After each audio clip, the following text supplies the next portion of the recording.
نحمده ونصلي على رسوله الكريم اما بعد فاعوذ باللہ من الشیطان الرجیم بسم اللہ الرحمن الرحیم۔ میرے تمام معزز ناظرین کو السلام علیکم۔ آج میں آپ سب کے ساتھ باوضو رہنے کے بہت ہی زیادہ زبردست فائدے شیئر کروں گی کہ ہر وقت باوضو رہنے سے ہمیں کیا فائدہ ہوتا ہے۔ بہت سے لوگ یہ بات نہیں جانتے، تو آج کی ویڈیو میں آپ سب کے ساتھ باوضو رہنے کے فائدے شیئر کروں گی۔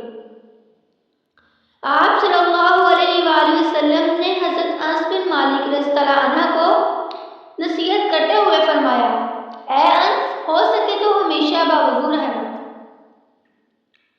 کیونکہ جب بندہ باوضو ہو اور ملک الموت اس کی روح قبض کرنے آئے تو اس کو شہادت کا درجہ مل جاتا ہے۔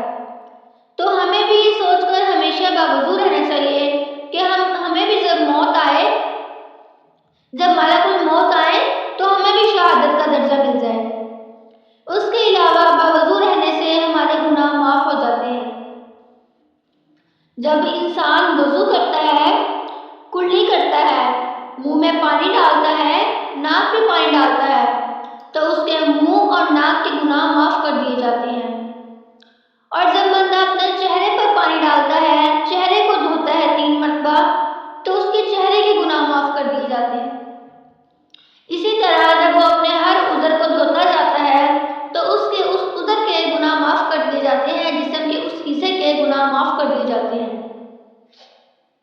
اور جب بندہ نماز کے لیے کھڑا ہوتا ہے اور اپنی نماز کو مکمل کرتا ہے تو اس کے سارے گناہ معاف کر دیے جاتے ہیں، اور وہ ایسا ہو جاتا ہے جیسے بچہ ہو جس نے کبھی کوئی گناہ کیا ہی نہ ہو۔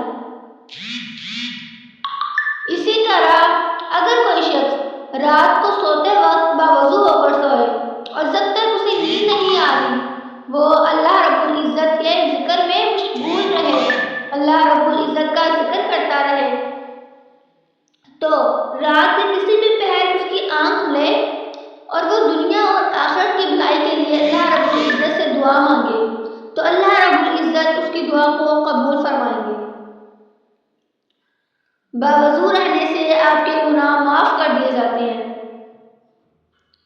اور اسی طرح جو شخص اگر باوضو رہے گا، باوضو رہنے کا اس کا معمول ہوگا اور موت کے وقت بھی وہ باوضو ہوگا، تو اللہ رب العزت نے فرمایا جس طرح اس کو موت آئے گی، یعنی کہ اگر آپ کو وضو کی حالت میں موت آئے تو قیامت کے دن بھی وہ شخص اسی طرح اٹھایا جائے گا، اللہ رب العزت کے سامنے اسی طرح پیش کیا جائے گا۔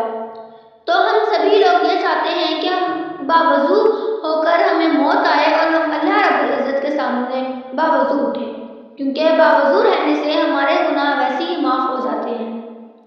اور گناہ سے مراد یہ کہ گناہ کبیرہ نہیں، گناہ صغیرہ، کیونکہ کبیرہ گناہ پر آپ کی توبہ لازم ہے۔ جب تک آپ اللہ رب العزت سے اپنے کبیرہ گناہوں پر توبہ نہیں کریں گے تب تک آپ کے کبیرہ گناہ معاف نہیں ہوں گے۔